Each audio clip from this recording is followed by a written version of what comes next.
Buenos días a todos, gracias por acompañarnos. Vamos a iniciar en este momento la tercera sesión de este ciclo dedicado a conocer experiencias enfocadas en el manejo y la gestión de datos que resultan del trabajo científico y académico. Yo quiero agradecerles a todas las salas que están conectadas con nosotros, también a la gente que nos está viendo por streaming. Ya está activa nuestra señal y tenemos hasta este momento reportes y saludos que vienen desde Colombia, Ecuador, México, Chile, Brasil.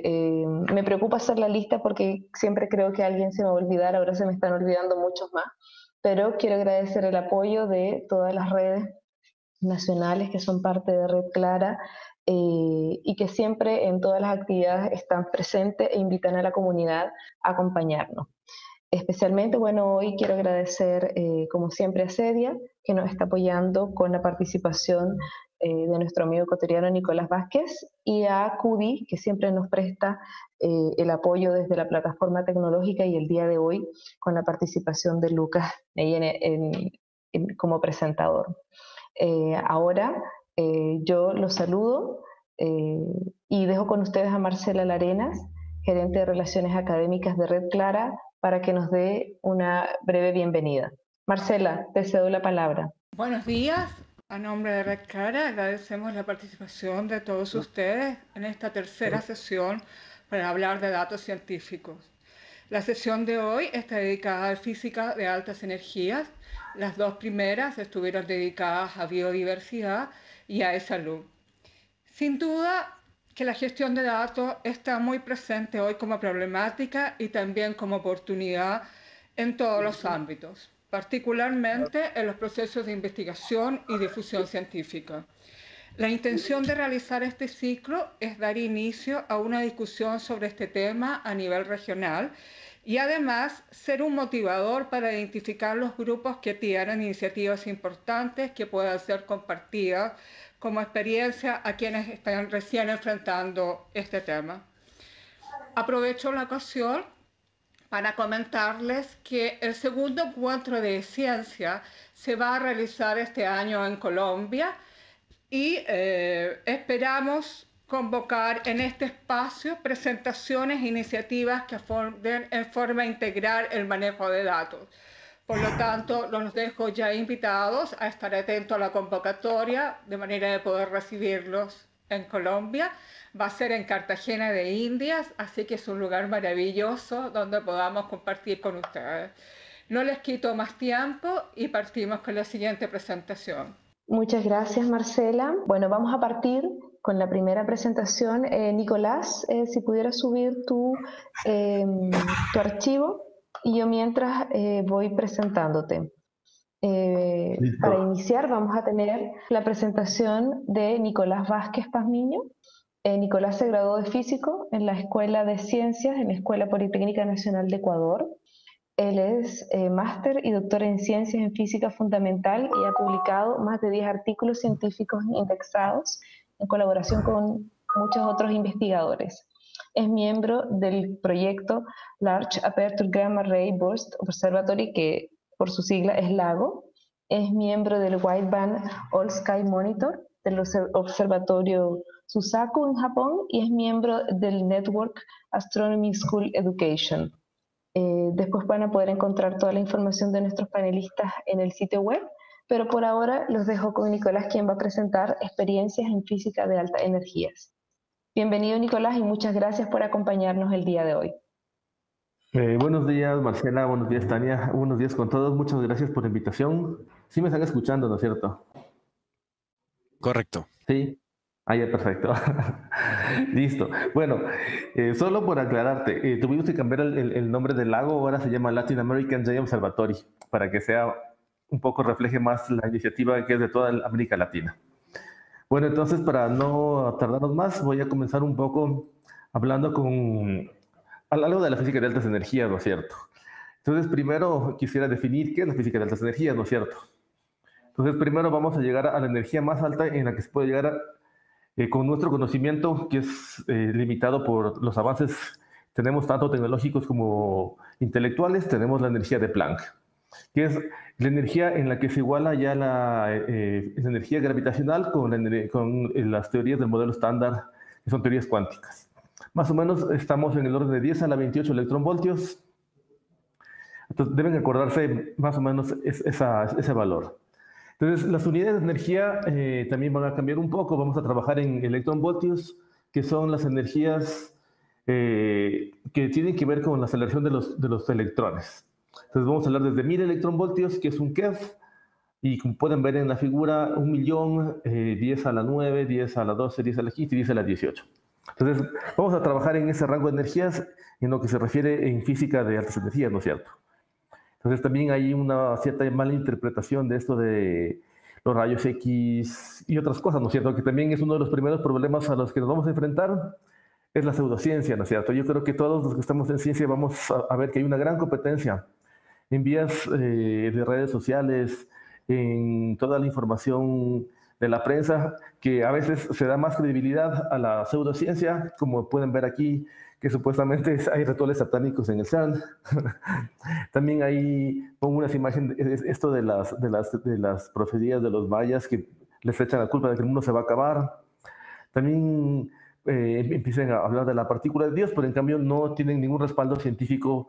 En nuestro caso van a ser datos, ¿no es cierto? Queremos todo probar a través de los datos, de un análisis estadístico, de pruebas un poco mucho más científicas, y un poco les recuerdo a todos el método científico, ¿no es cierto? Que siempre tenemos que formularnos la pregunta, ver todos los antecedentes de investigación, construimos nuestras hipótesis, tenemos observaciones, es decir, nuestros datos, y importantísimo es reportar los resultados, sean buenos o malos, siempre hay que reportarlos. En caso de que sean malos, se repiensa de nuevo, pero se vuelve al mismo procedimiento, ¿no es cierto? Que es la forma en que avanza una investigación sistemática, y también se produce un buen manejo de datos y una buena presentación de resultados, ¿no es cierto? Bueno, entonces vamos un poco con los datos. ¿De dónde podemos sacar datos de altas energías? También deben imaginarse que debe ser bastante caro. Entonces tenemos, pueden ver mi mouse, tenemos imágenes del LHC en CERN, tenemos observatorios de altas energías como CTA, tenemos Amanda, HAWC y telescopios satelitales. Entonces, todas estas herramientas que van a ser laboratorios trabajan en el rango de las altas energías. Entonces, más o menos podemos ver en comparación, ¿no es cierto?, en lo que es ondas electromagnéticas, donde van a estar los satélites, que son los que nos van a dar los datos, los observatorios, en comparación, ¿no es cierto?, a la longitud de onda. Tenemos SWIFT, que son rayos X, digamos, y es altas energías. También otra forma de asociar las energías podremos decir que es una radiación que ya es dañina para nuestro cuerpo.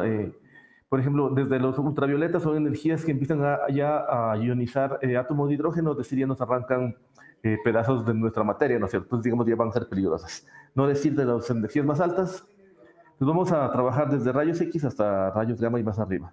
Entonces, a energías mucho más altas de origen electromagnético tenemos herramientas y observatorios como HAWC, Veritas, GES, tenemos Fermi, y se puede clasificar esto de las altas energías en rayos gamma intermedios, que son MEVs, altas energías GEVs, y muy altas energías en TEVs. También es importante recordar que hay una conexión bastante directa con las ondas gravitacionales, rayos cósmicos y neutrinos en eso de la astronomía gamma. También hay que repensarse un poco eso de la astronomía, las altas energías, porque ya estamos llegando a tener un conocimiento del universo, no solamente en ondas gravitacionales, sino también en ondas de materia, en ondas de partículas, como son los neutrinos, los rayos cósmicos, ¿no es cierto? Entonces, un poco es lo que estamos incursionando en Ecuador, es en esto de hacer una astronomía buscando las ventajas que implica trabajar en altas energías y la posición de nuestros países en América Latina.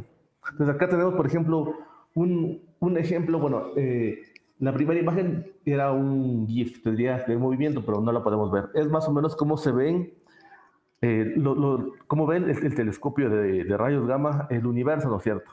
Entonces van a ver en el objeto ideal, es una imagen ya integrada de cómo se ve el universo. Tenemos la Vía Láctea y tenemos el Sol, ¿no es cierto? Que son esos dos como círculos que están deformados. Importante tener en cuenta que a diferencia de una radiación normal, los rayos gamma, los rayos de estas energías no pueden ser colimados. Entonces deben ser recolectados de una manera casi estática. Entonces, en este caso, movemos el detector que está en la Tierra y observamos el cielo y luego integramos en el tiempo. Por ejemplo, una vuelta completa de la galaxia va a ser como 96 horas. Entonces, y estas imágenes son integraciones de años, ¿no es cierto? Entonces, también hay que ser un poco más pacientes en esto de coger datos de estas energías. Lo mismo va a pasar, bueno, yo me estoy centrando un poco más en lo que va a ser la astrofísica de altas energías y los rayos cósmicos, las astropartículas, ¿no es cierto? Como les había mencionado, toda esa información, existen ya bases de datos, en este caso de Swift, donde la información está a libre disposición de todos los científicos a nivel mundial, ¿no es cierto? También es importante entender las interacciones. Entonces, a diferencia igual de la astronomía clásica, estamos viendo otro tipo de interacciones. Los rayos gamma no pueden ser producidos solamente por transiciones atómicas, ¿no es cierto? También va a haber rayos gamma que van a ser fruto de la interacción de partículas. Entonces, eso se va a llamar la fotoproducción hadrónica y hay varios procesos también físicos que nos están diciendo que la radiación que estamos viendo no tiene un origen netamente electromagnético, sino que también tiene un origen bariónico. Tiene que ver con la materia que expulsó a las estrellas que están en el universo. Entonces, eso es importante tener en cuenta porque estamos ya viendo un universo de una manera bastante diferente, tanto en radiación como en materia, que es algo bastante nuevo, tiene menos de 50 años y nos abre muchas posibilidades para empezar a hacer nuevas ciencias, ¿no es cierto? Seguir investigando y importante, tenemos muchos datos. Entonces, mira, yo les decía que también es bastante limitado el espectro electromagnético. Como pueden ver, solamente nos llegan unas pequeñas franjas en óptico y algo en radio. Mientras que en las energías hay técnicas ya no tan caras que nos van a permitir entender el universo en unas energías mucho más altas, ¿no es cierto? Que sería la parte morada de la que estamos hablando. Detectores también ya existen, son de fácil accesibilidad, bueno, más o menos de fácil accesibilidad. Principalmente va a ser por los costos, ¿no es cierto? Que es una limitante que tenemos en común los países en vías de desarrollo. Tenemos otros detectores, como antes de mostrar los tubos fotomultiplicadores, que son receptores de luz, simplemente. Colectan luz, más o menos la idea es amplifican las señales de un fotón a 1 millón, más o menos un rango de este tipo de rango. Tenemos otros materiales que podremos también desarrollarlos, como son los centelladores orgánicos, que son plásticos que son sensibles o reaccionan a una cierta longitud de onda. En este caso podemos ver en la primera imagen un centellador que estamos estudiando aquí en Ecuador, que es un licor de origen artesanal, pájaro azul, y tenemos plásticos centelladores industriales, ¿no es cierto? Una gran diferencia es que el licor ese que está iluminado, ¿no es cierto?, tiene el costo de $3 por litro, más o menos $3 el kilo, y mientras que los otros son $100 por kilo. Entonces también estamos yéndonos por ese lado de ver qué se podría hacer. Bueno, ahora, ¿no es cierto?, ya que tenemos el material para detectar partículas, tenemos ya el detector, tenemos materiales que nos ayudan a amplificar la señal, nos falta generar las partículas. Bueno, la primera opción es, como todos sabemos, la más divulgada, la más famosa, ¿no es cierto?, van a ser en aceleradores de partículas. Tenemos el CERN. En este caso, ¿qué es lo que hacen? Es colisionan haces de partículas, de protones, y van a generar un montón de partones. Bueno, las desventajas de la forma artificial es que son súper caras, ¿no es cierto? No hay aceleradores en todo el mundo. Entonces, solo hay uno gigante en el CERN y se acabó. Sin embargo, tenemos fuentes naturales. Van a ser las estrellas, el Big Bang, la radioactividad, aceleraciones, los rayos cósmicos, la materia oscura. Entonces, vamos a enfocarnos a empezar a buscar, a hacer física de altas energías con fuentes naturales, ¿no es cierto? Igual seguro deben haber visto esa noticia, ¿no es cierto? La revista Nature dedicó todo un ejemplar completo a la detección simultánea de ondas gravitacionales y ondas de radiación gamma, ¿no es cierto? Pues pueden ver, ya se demostró, ¿no es cierto?, que hay las colisiones de neutrones y que esas conviven con la radiación electromagnética, ¿no es cierto? Entonces, también es un reto para los científicos que no se puede resolver. Bueno, siempre hemos pensado en las teorías no lo hemos logrado probar que las ondas gravitacionales y las ondas de radiación conviven juntas. Todavía no hay una matemática, no hay una física para tener ese tipo de procesos, pero en cambio el experimento ya nos demuestra que sí es posible. Entonces, vamos viendo, ¿no es cierto?, que tenemos al menos mucha ciencia por seguir avanzando. Entonces, vamos a hablar ahora un poco de la astrofísica y de las energías en América Latina. Entonces, algo común en América Latina va a ser la cordillera de los Andes. Esto implica alturas sobre los 4.000 metros, atmósferas de la mitad de la atmósfera en el mar, que es, digamos, condiciones ideales para hacer observatorios, ¿no es cierto? Sin embargo, en el rato que vemos en el rango del óptico, ¿no es cierto?, para ver con nuestros ojos, bueno, en el caso de Ecuador estamos en el trópico, ¿no es cierto? Tenemos poquísimas noches despejadas al año y es súper húmedo, entonces no es una buena opción.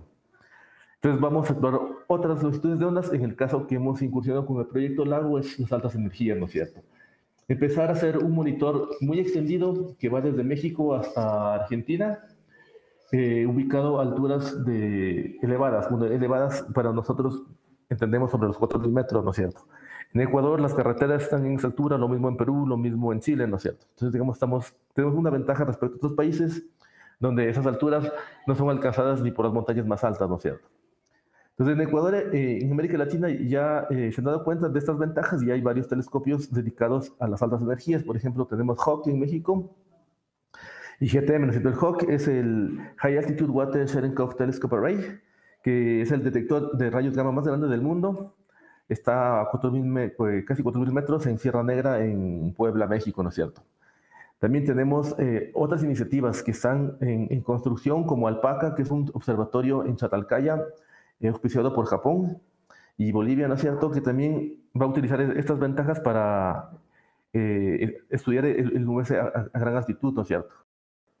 También tenemos otros observatorios como en Chile, ¿no es cierto? En Chile están concentrados los observatorios más grandes del mundo, en su mayoría casi el 80% de observatorios mundiales están en Chile. Y también próximamente van a construir el CTA, que va a ser el telescopio más grande de gama de todo el mundo, ¿no es cierto? Y va a estar en Chile. Entonces, ¿qué es esto del proyecto LAGO? Vamos a hacer unos pequeños detectores, diferentes latitudes, también lo que nos va a permitir ver en diferentes regiones magnéticas el comportamiento de los rayos cósmicos, ¿no es cierto? Cuando un rayo cósmico quiere entrar a la Tierra, se va a chocar primero con el campo magnético de la Tierra, y se va a depender de la latitud. Es menos intenso en los polos y mucho más intenso en el Ecuador. Entonces, tener una visión o unos datos de esos rayos cósmicos casi en un meridiano bastante extendido nos da un entendimiento. Si es que nos sincronizamos, bueno, van a ser estos los retos, ¿no es cierto? Si funcionamos todos en sincronización con mismos equipos todo el tiempo, tendremos un entendimiento o información muy rica, ¿no es cierto?, de lo que pasaría a nivel ya casi global entre el campo magnético y las partículas en América Latina, ¿no es cierto? Entonces, vamos a ver qué hemos hecho en la Politécnica Nacional. Entonces, la Politécnica Nacional es parte del proyecto LAGO y también es parte del LAGO Ecuador. El LAGO Ecuador está conformado actualmente ya por 5 universidades. Está Universidad San Francisco de Quito, la Escuela Politécnica del Chimborazo, Universidad de la SUAY, Universidad de Cuenca y mi universidad, que es la Politécnica Nacional.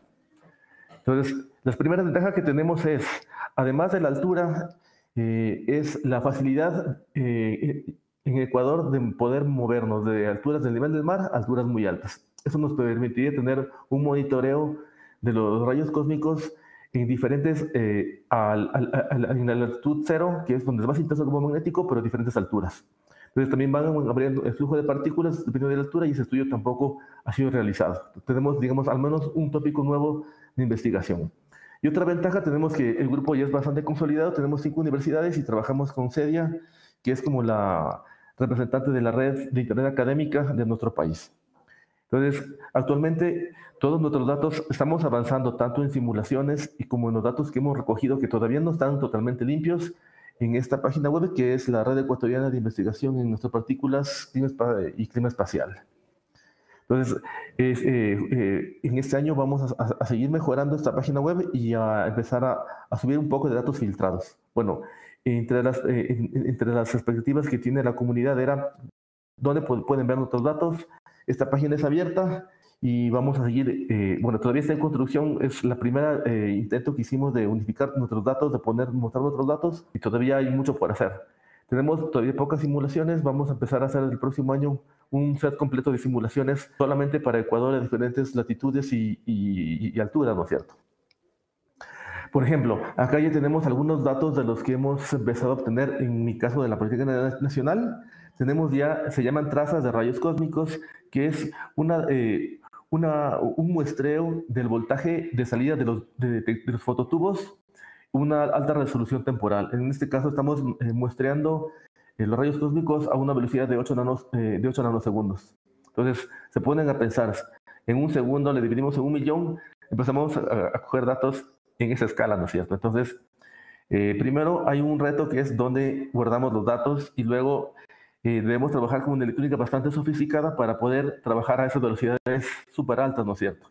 Entonces deben pensar, un muón está viajando casi a la velocidad de la luz, y para poder, digamos, tomarle las fotos debemos tener unas cámaras súper rápidas, ¿no es cierto? Entonces, los primeros desafíos que estamos teniendo es en programación.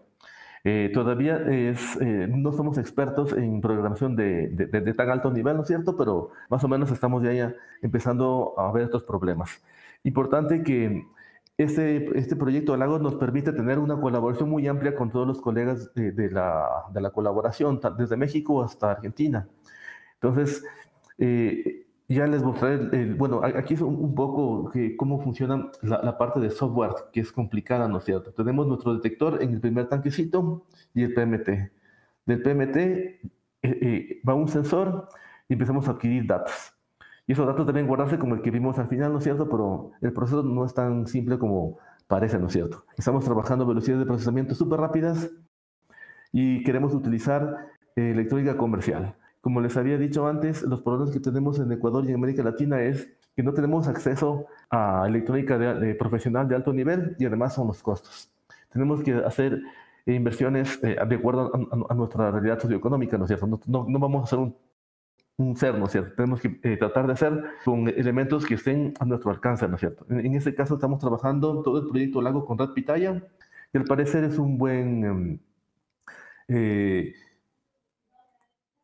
circuito comercial que nos permite trabajar a estas velocidades que requerimos, ¿no es cierto? Entonces, más o menos, acá les muestro cómo es más o menos esto de la adquisición de datos. Pasamos del sensor a la parte computacional. Entonces, es el otro gran reto que tenemos, es almacenar los datos y empezar a procesarlos, ¿no es cierto? Entonces, por eso nos interesa mucho trabajar con Red Clara, con CEDIA, que son las entes que están rigiendo el internet académico, que tienen y nos pueden facilitar tanto servidores como herramientas para procesar datos, ¿no es cierto? También nos basamos mucho en las herramientas gratuitas y en esto de la colaboración.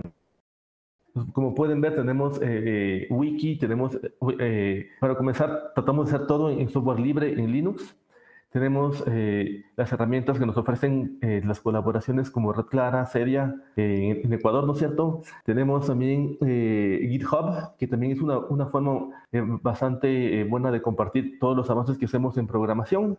Y también tenemos Kahoot, que son herramientas como para evaluación. Entonces, más o menos tenemos que tener en cuenta, lo más importante es tener un personal que esté dispuesto a trabajar en conjunto, ya que las herramientas como las que les muestro ahora sí nos mantienen conectados.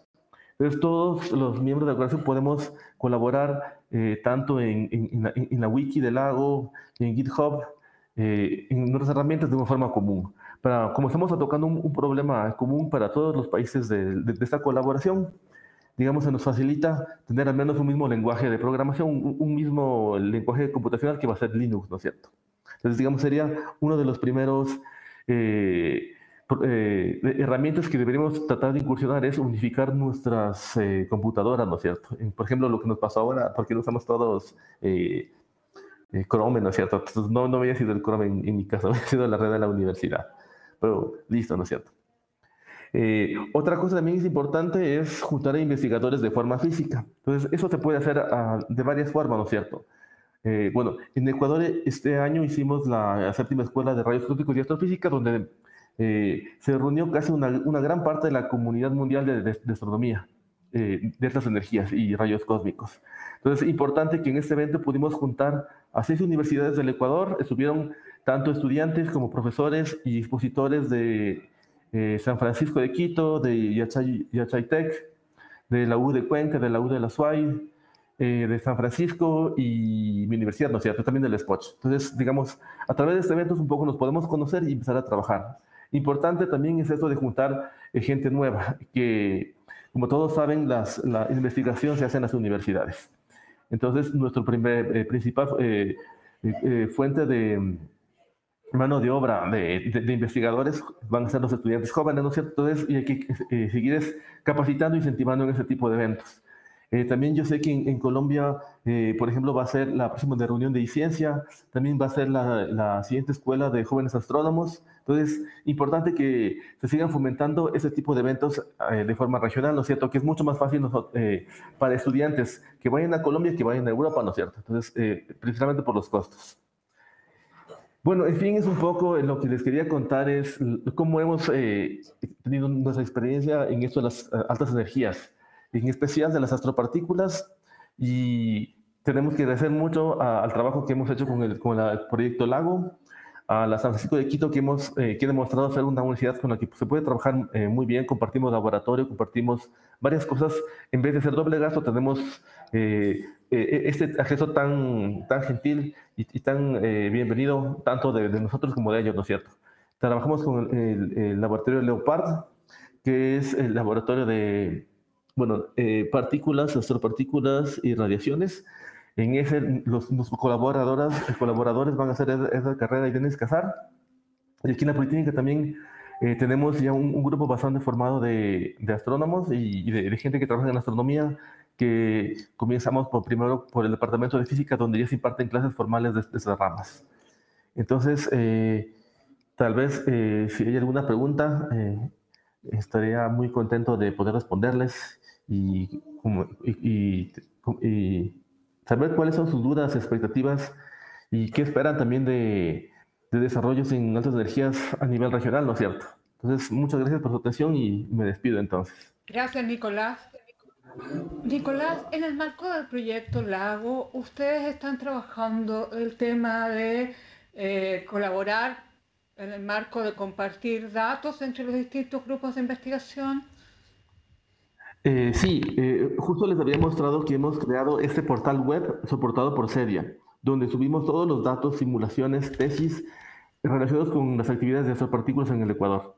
Entonces ya tenemos el portal, estamos generando más información para seguir subiendo en ese portal.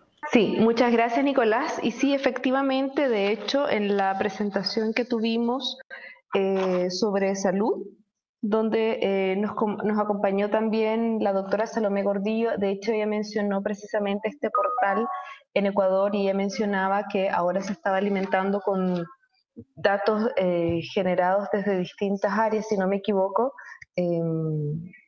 porque mencionaba esta iniciativa que ella decía que era medianamente nueva y que, bueno, estaban ahora trabajando. Pero yo te hago otra pregunta, Nicolás, antes de que pasemos a la siguiente presentación y donde podamos tener ahí respuestas compartidas.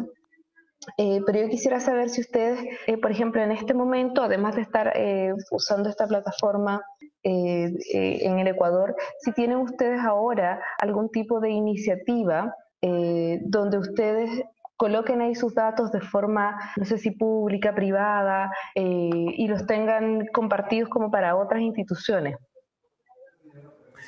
No, estamos empezando a fortalecer esta red, ¿no es cierto?, de astropartículas en Ecuador, y la idea es esto, empezar a buscar grupos asociados, grupos que sean afines, ¿no es cierto? Importante, nos interesa trabajar con eso de medicina y también educación. Pero por el momento los datos, bueno, son de libre acceso a todo el mundo. La página web es pública, pero sin embargo todavía no podemos asegurar que sean datos totalmente limpios, que sean datos calibrados. Todavía tenemos ciertos problemas locales de que los detectores de la Politécnica, de la San Francisco y de la SPOCH no son los mismos. Todavía estamos trabajando en calibración y los datos, digamos, no podrían ser utilizados de una forma profesional, de una manera tan fácil, ¿no es cierto? Entonces estamos trabajando hacia eso, unificar datos y empezar, digamos, a subir datos un poco más ya, más limpios, más calibrados. Entonces buscando mejorar la calidad de los datos. Estamos trabajando en eso. Perfecto. Muchas gracias, Nicolás. Bueno, yo quiero invitar a toda la gente que nos está acompañando en sala. Bueno, si tienen una pregunta ahora podrían avisarnos. Y a los que están por streaming nos pueden mandar sus preguntas desde el usuario de Skype días.virtuales que nosotros las vamos a hacer llegar. Ahora creo que podemos avanzar y seguir con nuestra segunda presentación a cargo de Lucas Neyen. Lucas, ¿nos escuchas? ¿Me escuchan? Y mientras, sí, te escuchamos y puedes ir cargando tu presentación mientras yo les voy a contar un poco más sobre Lucas. Él es investigador titular del Instituto de Ciencias Nucleares de la Universidad Nacional Autónoma de México. También, bueno, es parte de la iniciativa del Observatorio Pierre Ogier. Él es parte de la Junta de Colaboración, es responsable para el marco general del software de análisis, además del análisis de chubascos inclinados, física exótica, y también es responsable para cómputo, software y redes en el sitio en el Observatorio HOC. La verdad es que tiene una larga trayectoria en el tema. Ha sido parte, por ejemplo, de proyectos como el ALICE, en coordinación del proyecto, en cómputo avanzado, con el proyecto GRID en México. Es miembro del Comité de Supercómputo del UNAM, evaluador del CONACYT, Laboratorios Nacionales, evaluador para proyectos internacionales y representante titular de los investigadores en ciencias nucleares en el Consejo Técnico de la Investigación Científica de la Universidad Nacional Autónoma de México, UNAM. El título de su presentación es Manejo de datos en Observatorio HOC y Pierre Ogier. Así es que muchas gracias otra vez, Lucas, por acompañarnos y te cedo la palabra. Ok, gracias. Les quiero presentar ahorita un poco algo, nuestra parte de la gran aventura de manejo de datos, estar en redes en México y apoyar a grandes colaboraciones para nosotros. Entonces, como he dicho, estoy en varios proyectos. El tema ahorita voy a enfocar sobre todo en HAWC, pero son HAWC y Auger, que son los grandes proyectos que me interesan en este momento por la participación de América Latina en estos y por la parte importante que tenemos en México. Pero también esto se conecta con apoyo al proyecto ALICE, donde tenemos colaboraciones fuertes en el instituto. Y es, como ven en la segunda lámina, apoyado por muchas agencias mexicanas e internacionales, sobre todo en el caso de HAWC, como es proyecto binacional de las agencias de Estados Unidos. Para ver dónde está HAWC, como tenemos el orgullo de tener aquí un proyecto de tantísimo en México, aquí en el mapa de está cerca de la costa del Golfo, pegado más o menos a la carretera de México-Puebla hacia el puerto de Veracruz, y enfrente al pico de Orizaba, que es la montaña más alta de México, una de las más altas de América Latina. Por ahí está HAWC a 4.100 metros. Si se fijan aquí en el mapa de Google, es suficientemente grande que aparezca ya desde un zoom muy lejanos. Tenemos al lado el GTM, que nos permitió compartir infraestructura que lo hizo factible crear HAWC en México. Y aquí ven como una imagencita de HAWC con los 300 detectores de agua. En la parte central del edificio de electrónica, al lado del edificio de servicio, que está ya funcionando completamente. La inauguración fue en el 2015, que ya está tomando datos. Ya sacamos varias publicaciones muy importantes. Últimamente tuve el orgullo, la suerte de tener una publicación que salió en Science. Y ahorita, pero para pensar en la parte de cómputo y manejo de datos, para realmente enfocarme al tema que nos interesa aquí, como empezamos con el observatorio. Entonces es nuestro instrumento que genera los datos, y al final lo que queremos son mapas del cielo para observar objetos en rayos gamma. Aquí un mapa que se generó con casi un año de datos, donde ven en el centro la Vía Láctea, ven algunos de ven la nebulosa de Cangrejo, que es una de las fuentes nuestra fuente de calibración de las referencias siempre en rayos gamma, y ven dos de los objetos fuertes de galaxias activas, los objetos extragalácticos que podemos detectar. Pero ahorita, ¿cómo llegamos a estos mapas de detectores de agua que tenemos? Entonces, lo que tenemos que hacer es es procesar los datos que generamos. Bueno, pero como no veo los... ¿Pueden ponerme las láminas en grande para verlos de la presentación? Para poder leer que estoy presentando. Bueno, lo que tenemos es, entonces, para procesarlo, un sistema de granjas de CPUs, uno en la UNAM, otro en Maryland. Estamos del orden de 500 a 2000 cores con 2 gigas de RAM para procesar datos y interconnects rápidos para mover los datos entre CPUs y almacenamiento. Y de repente para grandes campañas de producción de simulación incluso tenemos que agregar a otros sitios como... Perdón, Lucas, perdón. Si quieres ver la imagen grande de tu presentación, puedes hacer clic sobre tu imagen miniatura y las intercambias. Ok, perfecto, sí. Así está mejor porque sí puedo ver que estoy leyendo, se me hace más fácil. Gracias. Ok, y entonces tenemos el uso de otros sitios y para el almacenamiento necesitamos a fuerza sistemas distribuidos para acceso a múltiples servidores en paralelo, porque aquí ven realmente el reto es que Hawk genera del orden de 12 terabytes a la semana o 600 terabytes por año. Entonces, esto sí, procesarlo no es completamente trivial, requiere realmente una infraestructura más masiva. Y una parte muy importante es que el costo de operación del observatorio está dominado realmente por comprar discos cada año.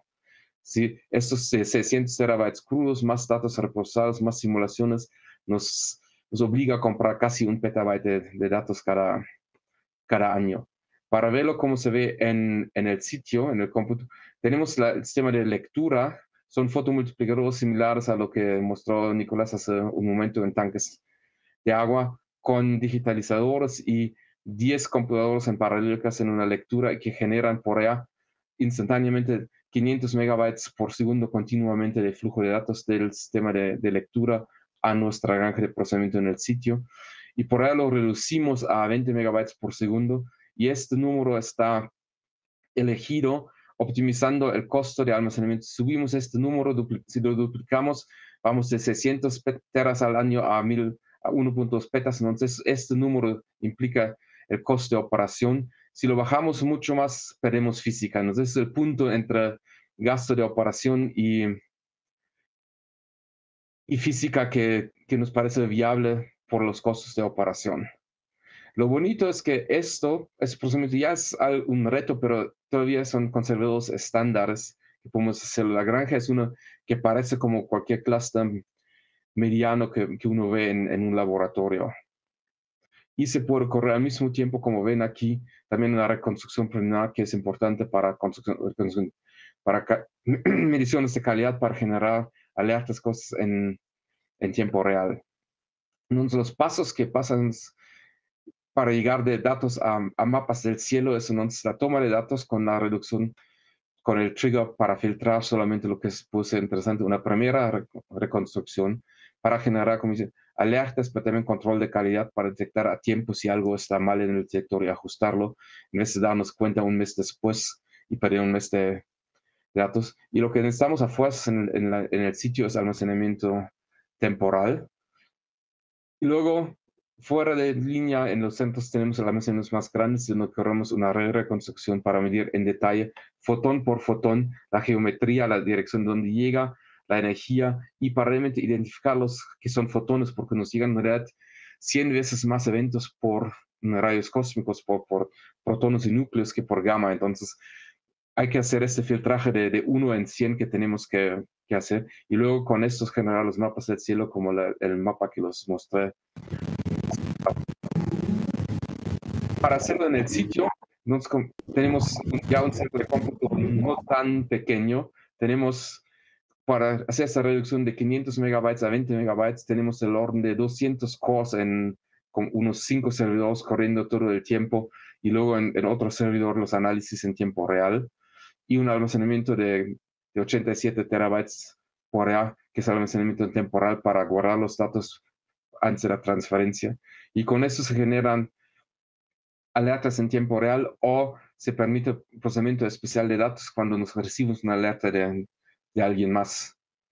Y por ahí una cosa que, como paréntesis, que vale la pena mencionar es trabajar en la altura, igual como lo que mencionó Nicolás para el lago. Estamos fuera del rango donde están certificados los equipos. Típicamente, si se fijan en la etiquetita, siempre dice hasta 10.000 pies, entonces 4.000 es bastante arriba de esto. Entonces tenemos que elegir discos especiales. Ahorita trabajamos con discos de 8 teras lleno de helio y sellado. Discos sólidos todavía no son así una alternativa para nosotros. Pero sí son detalles tecnológicos que hay que tomar en cuenta. Igual el enfriamiento del equipo no es tan trivial a la altura. Hay que realmente elegir las soluciones. Uno no puede hacerlo con la solución comercial directamente, como lo usamos en el laboratorio en la universidad.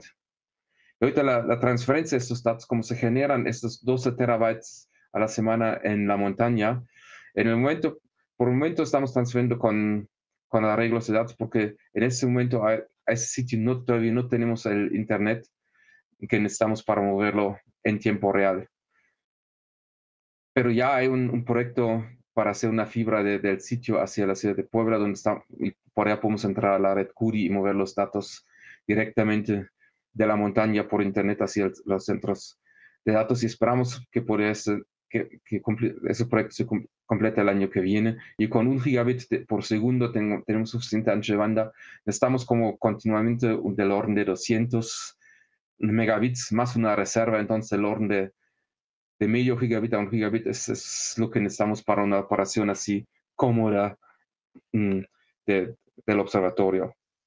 Entonces, uno de esos datos, cuando estemos en la UNAM, los tenemos que mover de la universidad a segundo centro de datos en Maryland. Y por eso sí podemos hacerlo por internet. La UNAM opera ya desde un buen rato una conexión de la universidad hacia un punto de frontera de Curie de 1 gigabit, que ha recién sido actualizado a 10 gigabits. Estamos todavía en proceso de depurar esto, pero esperamos que pronto vamos a contar con 10 gigabits hacia a Estados Unidos. Y de la liga de 1 gigabit, solamente para ver, se dan cuenta del tamaño de los proyectos, nosotros entre Hawk y Alice, que son los grandes, somos un instituto que usa del orden de 60-80% del ancho de banda de la universidad. Y nuestro staff está trabajando activamente con la gente de redes justamente para afinar las ligas, pero sí sabemos, sí tenemos la experiencia que con 1 gigabit cómodamente podemos mover los datos de Hawk por internet. Para almacenamiento, como dice, generamos el orden de 600 teras de datos crudos, más solo entonces necesitamos crecer el orden de 700 a 1000 terabytes por año. Ya tenemos almacenando aproximadamente 3 petabytes en el instituto. Y eso es un tamaño de datos que nadie lo ha manejado, es decir, el nivel científico en México. Hay una tradición ya de varias décadas de supercómputo, pero es orientada a generar CPUs. Nos hablan siempre de teraflops y petaflops, pero pocos hablan de petabytes. Pero la experiencia es algo, 3 petas es mucho, pero todavía es posible manejarlo a nivel de un instituto cuando hay el apoyo de las autoridades y el interés y el staff, los técnicos. Bueno, la experiencia es como somos los primeros que lo hacen en México. Ahorita estamos al punto donde estamos trabajando en compartir la experiencia, y en algunos casos incluso las instalaciones que tenemos con otras experiencias de física de partículas, astronomía, pero también estamos buscando en geociencias, ciencias de la vida, bioinformática, apoyar otros proyectos. Por ahí últimamente recientemente estuve en un evento donde sí se nota que hay interés de otros aprovechar de nuestra experiencia con grandes almacenes y con el movimiento de procesamiento y movimiento de datos. Aquí, eso es rápido, realmente la lámina de interés es el resumen. Las otras láminas son para si alguien quiere ver los detalles de lo que tenemos de hardware ya instalado. En el resumen tenemos en el instituto un sistema de 42 nodos con 1000 núcleos o 2000 hilos de ejecución, que puede generar el orden de 37 teraflops, que es para notar aproximadamente como el 20-25% de la supercomputadora que opera la UNAM. Entonces, no es la más grande, pero es entre los 10 más grandes máquinas que tenemos en México. Y la cosa que sí es especial es la parte del almacenamiento. tenemos casi 1000 discos en operación que son crudo 5.7 petabytes, formateado, disponible 4.3. Estamos haciendo compras este año para probablemente cruzar los 5 petas disponibles y está afinado ese sistema por nuestros técnicos que hicieron pruebas y sobre todo interesantes son los de lectura sostenido por jobs de trabajo en unos 5 gigabytes por segundo continuamente por 5 horas están saliendo del sistema de almacenamiento. Y las herramientas para manejar este sistema de lustre están hechos en casa, entonces no estamos trabajando con una solución comercial, estamos trabajando con una solución donde nosotros, nuestros técnicos hicieron el desarrollo para esas herramientas y no comprarlos de Intel u otros proveedores, que es generar conocimiento que estamos interesados en compartir otra vez en el país, pero también en toda la región. Aquí tenemos físicamente para ver que tenemos, estos son los 10 racks que ven que es casi todo disco. Por ahí hay un par de nodos de procesamiento que son los nodos de 1U que ven en la derecha en el centro. Pero ven que los 4 petabytes sí ocupan bastante espacio, pero todavía no demasiado para operarlo al nivel del instituto. Nada más brevemente para hablar del otro proyecto que tenemos fuerte, donde yo estuve personalmente involucrado en el cómputo desde el inicio del proyecto, que es el de POG, que está instalado en Argentina, cerca de la ciudad de Malargüe, en Mendoza, con detector de superficie, con el lado derecho abajo y de fluorescencia izquierda arriba que estamos operando. En términos de cómputo, no es así un reto súper grande.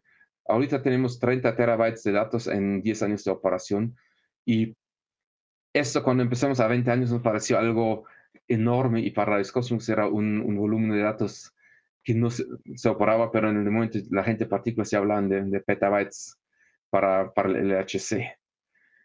Eso lo vamos a duplicar, pero en realidad 30 terabytes uno puede poner una cajita al lado en su escritorio si uno tiene fondos suficientes, pero con discos de 8 o 10 terabytes son 4 discos, o 5 o 6 si uno quiere suficiente redundancia, pero no hablamos así de racks de almacenamiento. Junto con unos 100 terabytes de conjunto de simulación, y esto ahorita ya no está creciendo. Los datos reales obviamente están creciendo, las simulaciones no, porque básicamente cuando se desarrolla un software nuevo, cuando mejoran los modelos, caducan las simulaciones anteriores y se crean nuevas. Por eso es que este 100 terabytes más o menos lo que estamos. Como mencioné, como los 30 terabytes no son así muy grandes, las instituciones pueden manejarlos sin muchísima ayuda y están en el centro principal en Lyon. Estamos ahorita trabajando otra vez para rescatar el espejo de datos para las Américas. Antes estaba en Fermilab, pero por política en Estados Unidos el Fermilab tuvo que salirse. Entonces en este momento nos falta una copia completa disponible para toda la colaboración en las Américas en general. Estamos trabajando aprovechando recursos que se han creado por ROC para rescatar ese centro de datos de OG para las Américas.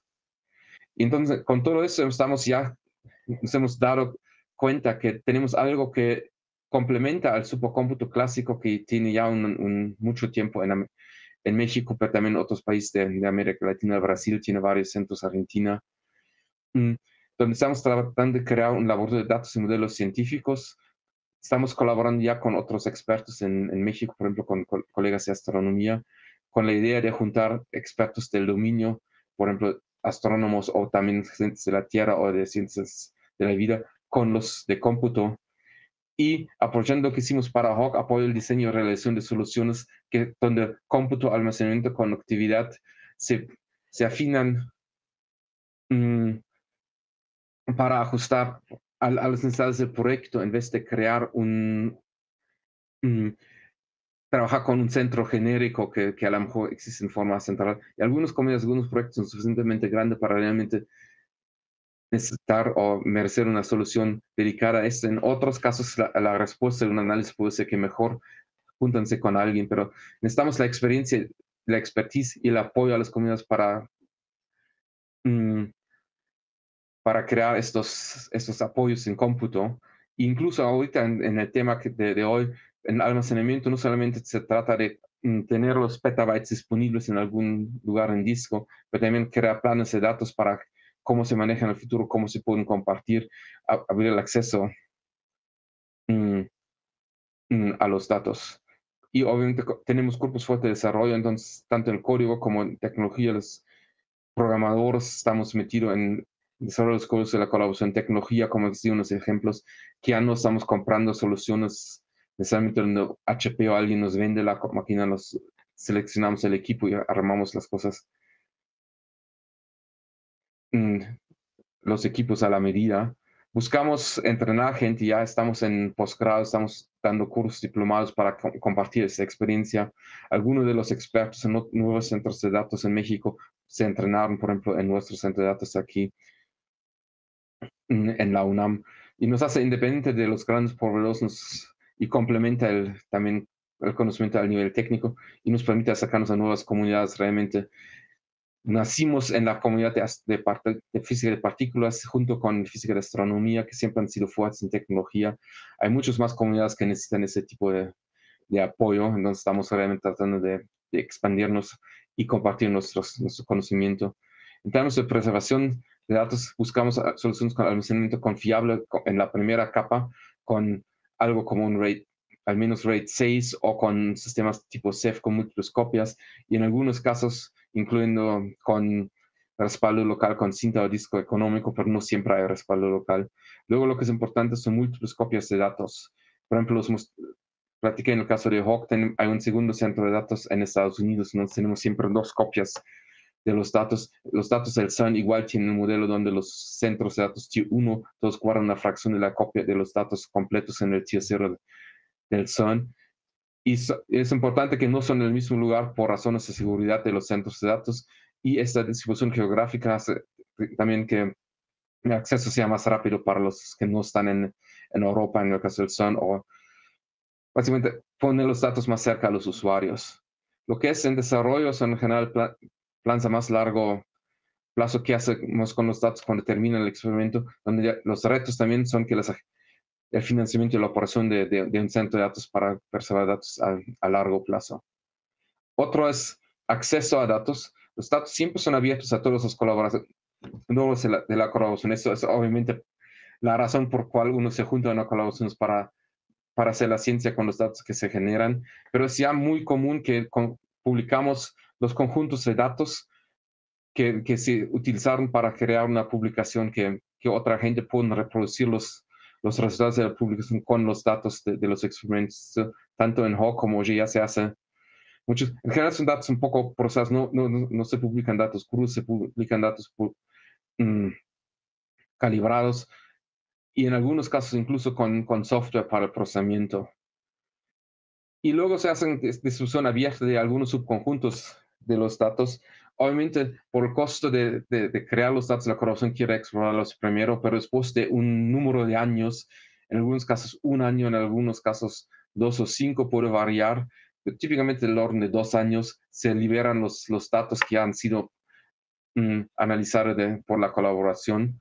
De repente también liberamos subconjuntos de los datos. OJ tiene una política de antes era 1%, ahorita estamos trabajando, moviéndonos a 10% de los datos para fines de divulgación y educación, destinados a la comunidad científica o divulgación aprovechando de estos datos. Un ejemplo donde está muy claro cómo se opera es en el ejemplo del observatorio Fermi del satélite de rayos gamma, donde publican tanto software como los datos después de 1 año, pero también hace muy claro que del esfuerzo necesario, el financiamiento necesario para poder publicar los datos así, de esta manera, que no es completamente trivial.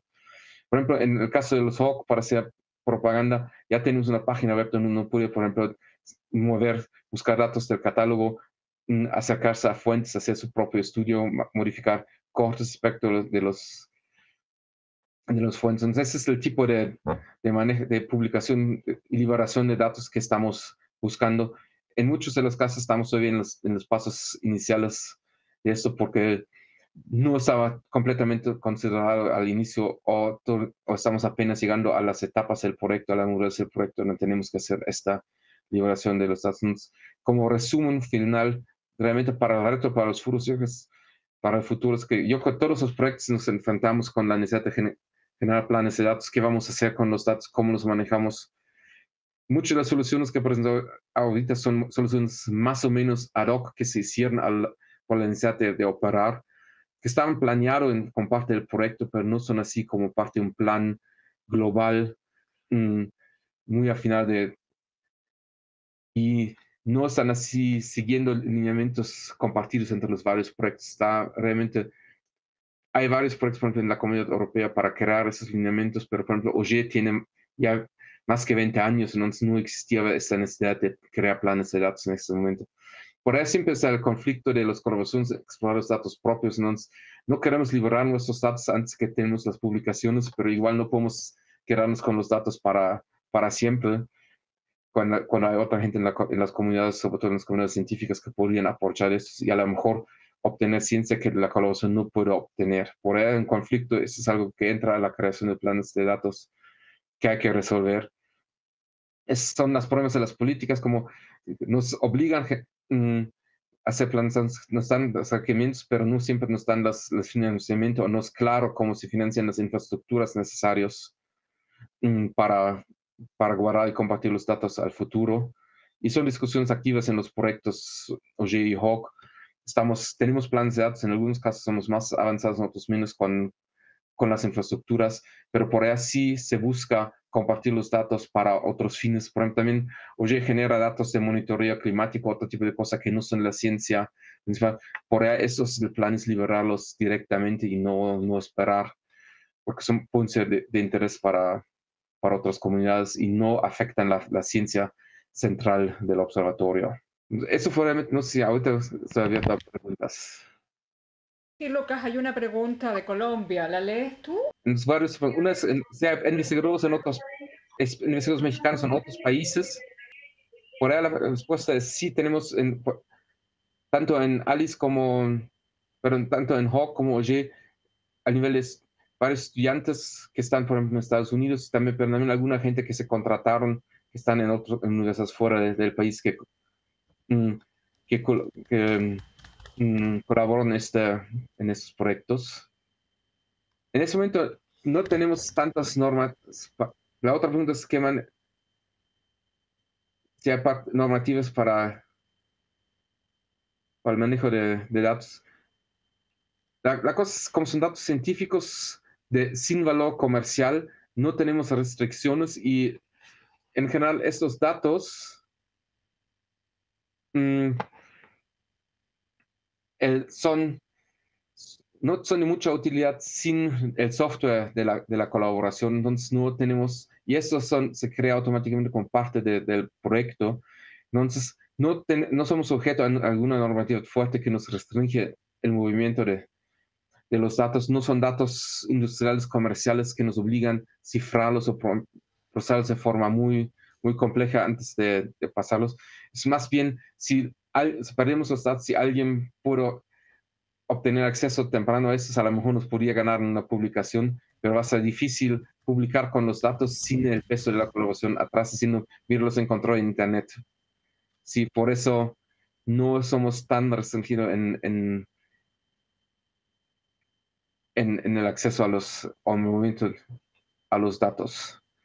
Las publicaciones de datos, por ejemplo, en el caso de HAWC, puse una liga de donde están el acceso a los datos públicos. Están en general, las ligas aparecen siempre en las páginas públicas de los proyectos. En el caso de HAWC, si se van a www.hawk-observatorio.org, tienen una a los datos. En OGE todavía está en proceso, pero eso también van a aparecer las ligas de las cosas, de los datos ya publicados con las publicaciones, deben aparecer también a través de la liga de www.oge.org. Listo, gracias Lucas. Ahora déjame consultarte un poco de la mirada Red Clara, un paso más bien de los espacios de colaboración que nombraste en tu presentación. Por un lado, en el marco de los laboratorios de datos y modelos científicos, ¿quiénes pueden participar y cómo? Si es que está abierta la posibilidad más allá de la comunidad de colaboradores que ustedes ya tienen armada. Eso es ahorita un proyecto todavía en gestación. para crear realmente este laboratorio primero al nivel universitario y al nivel nacional como laboratorio formal. Pero cualquier persona que tiene interés en lo que podemos ofrecer o que busca ayuda nuestra, está viniendo a acercarse a nosotros y buscamos una forma para apoyarles y incorporarles en la medida como crezca el laboratorio. Porque son dos partes diferentes. Uno es la parte formal que necesitamos también luego para obtener los apoyos que necesitamos para operar. Y otro es compartir el conocimiento y apoyar a los que tienen interés en aprenderlo nosotros o entrar a los proyectos que tenemos. Okay, o sea, es una oportunidad que podríamos explorar, ¿no? Partiendo de una estrategia nacional y ver si hay otros países que tengan algunas iniciativas similares. Vamos a darle vuelta, se ve muy interesante porque no es solamente en el área de física, sino que también hay otras áreas que están con discusiones similares como la tuya. Mi siguiente pregunta es, tú hablaste en algún momento de acercamientos con otras comunidades. ¿Estos acercamientos son para otros grupos de física de altas energías o también podría ser para otras áreas pensando en el tema de procesamiento y gestión de datos? También es para otras áreas. Realmente nos interesa acercarnos a otras áreas. Tenemos, yo creo que ya bastante contacto al nivel nacional y yo creo que en varios casos también al nivel internacional con las áreas de física de altas energías. Empezamos a acercarnos más con los astrónomos, astrofísicos. La parte que realmente buscamos, tuve la oportunidad hace un par de semanas, por ejemplo, estuve en un evento de los laboratorios nacionales en México, en general, y por ahí hablé con alguien de geofísica que bajan imágenes satelitales y no cuentan con la infraestructura adecuada para procesamiento. Están gente muy interesados en hablar con nosotros y ver cómo los podemos apoyar a lo mejor con nuestra infraestructura o con la creación de infraestructuras propias. Aquí en la UNAM estamos hablando con gente en general del área de geociencias y buscamos acercarnos más también al área de ciencias de la vida, donde hay muchas necesidades y no tanto conocimiento técnico. Nosotros somos una comunidades donde ingenieros y físicos viven muy cerca uno de los otros, en otras comunidades no es tanto y el conocimiento nuestro yo creo que está muy necesario para llegar al punto de hacer ciencia moderna con grandes volúmenes de datos. Muchas gracias. Veo que tenemos varias cosas. Vamos a seguir buscándote, Lucas, para ver cómo podemos armar algún espacio. Nosotros, parte del interés realmente, parte de la motivación de la creación de empezar a trabajar en este laboratorio de datos y modelos científicos es nuestra observación que hay que compartir estos datos que estamos, yo creo que con experiencia más allá de la gran mayoría de las comunidades que tenemos cerca, tanto en México como en el resto de la región. Tengo otra pregunta. En términos de los desafíos en un corto plazo, cuando tú hablas de generar planes de datos, ¿me puedes especificar un poquito más a qué te refieres? Y obviamente el tema de políticas es una discusión con respecto a cómo se mantienen estas infraestructuras, ¿no? Y la mantención de estos datos. Si me puedes contar un poco qué es lo que están mirando como estrategia a futuro, te lo agradecería. Sí. Yo siento que en México estamos apenas entrando en hablar de planes a futuro de estos. Para los proyectos es muy claro que en las últimas generaciones de proyectos de altas energías, de astronomía, astrofísica, se busca que los datos sigan accesibles cuando termina un proyecto. Por ejemplo, HAWC está diseñado para 5 o 10 años de operación. ¿Qué vamos a hacer después de esos datos? Planear más allá de esto son parte de los planes de datos. Otro aspecto de los planes de datos es cómo se pueden compartir los datos, a lo mejor subconjuntos, datos preprocesados para divulgación, para educación al nivel secundaria, prepa, crear cursos, conjuntos de datos, software para que uno pueda hacer, por ejemplo, un espectro de rayos cósmicos, un espectro de rayos gamma, hacer como unos análisis entendibles para los chavos de las escuelas con datos, experimentos reales. Y también los datos que luego, cómo liberamos datos, qué se requiere de software. Para nosotros, internamente en la colaboración tenemos todo el software, pero es software para expertos, junto con los datos que empiezan con los datos crudos del experimento que requieren calibración y procesamiento. Estos no son datos que uno puede liberar tal cual para gente fuera de la colaboración. Entonces hay que decidir en el plan de datos a qué nivel preprocesamos los datos y para que sean útiles, simplemente darles un archivo de datos en el formato interno no sirve. Entonces también se requiere preparación de software, pero uno no va a dar todo el software de la colaboración. Estos todos son temas en los planes de datos que estamos discutiendo. Gracias, Lucas. Nicolás, que te tengo ahí.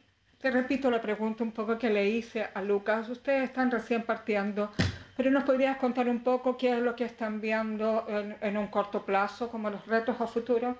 No, Marcela, no veo a Nicolás conectado en la sala. No, sí, yo tampoco lo veo conectado. Creo que salió de la sala. Estoy leyendo en el chat. Hola, Ibrahim, ¿cómo estás?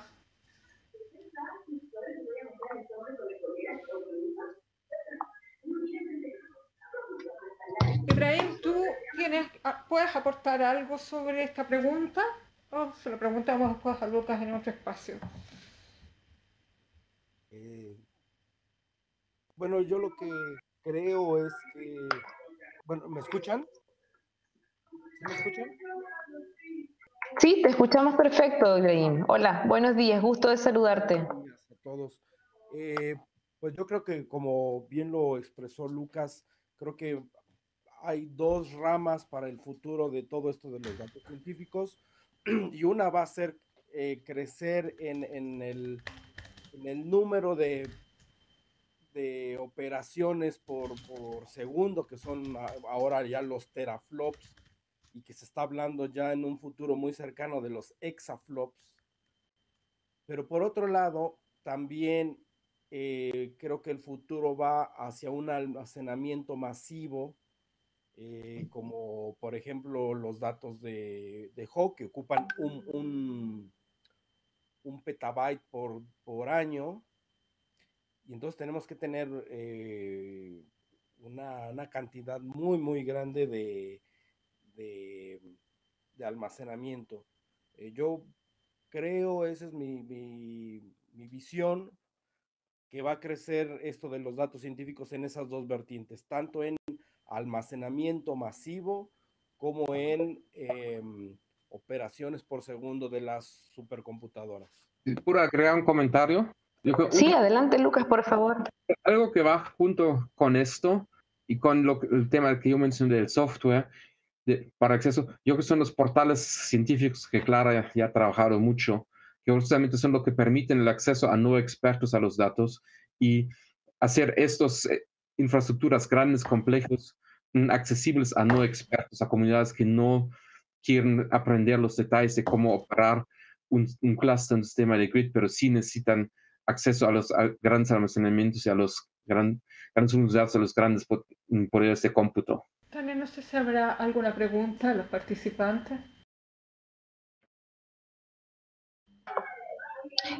Tenemos un comentario desde nuestro Skype que dice que muchas gracias por ambas presentaciones. Permítanme, se los voy a leer. Hola, buenos días, muchas gracias por ambas presentaciones, muy interesantes. Y a continuación nos ponen la siguiente pregunta.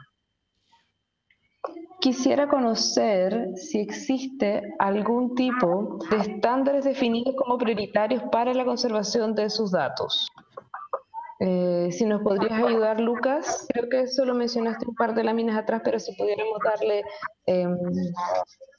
un poco de información al respecto. Yo creo que en la comunidad científica en general no manejamos así estándares tipo ISO, algo que entra cuando uno empieza a operar infraestructuras de centros de datos a nivel industrial. Pero sí tratamos de seguir las buenas prácticas con almacenamiento confiable y réplicas de datos, que en general tiene que tener claro, cuando generamos datos, por ejemplo, algo como el CERN, son miles de millones de dólares que van a generar los datos. Uno hace el mejor esfuerzo para no perderlos. se hacen de repente análisis, pero no siempre tan profundos como deberían hacer, en mi opinión, de qué es el riesgo de datos de pérdida. Datos, ¿qué pasa si yo tengo la mala suerte de perder el mismo subconjunto en 2 copias de los datos, que es poco probable, pero cuando hablamos de múltiples petabytes, ahorita no solamente de docenas, pero de centenares de petabytes que se pueden generar en algún momento, hay que aceptar también un poco de falla.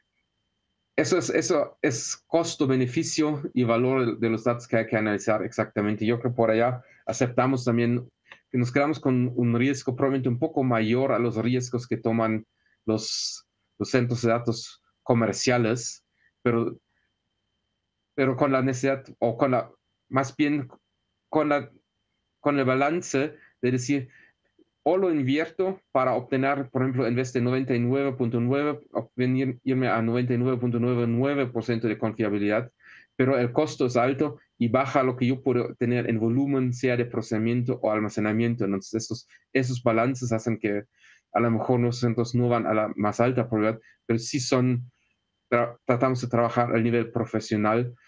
Y aprovechamos también de esto, de integrarnos en el entrenamiento de gente que luego salen al nivel profesional. Entonces, hay un interés y una posibilidad de hacerlo bastante profesional en nuestros centros de datos. Pero como dije, no hay un estándar muy estricto, decimos tenemos que cumplir con esta normatividad. Pero también, por ejemplo, para colaborar en el grid del LHC hay exigencias para que un centro de datos pueda firmar por un convenio. Según el nivel, hay también un listado de condiciones que hay que cumplir.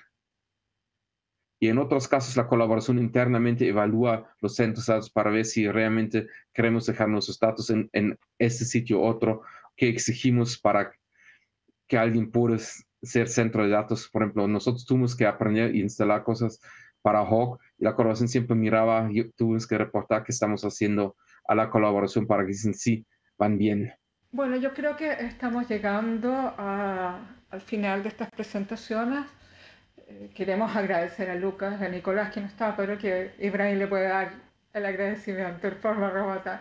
La verdad es que este es un espacio en el ámbito de física alta de energía que, como ustedes pueden darse cuenta, está todavía en un proceso de integración y de buscar acciones de colaboración en torno a datos.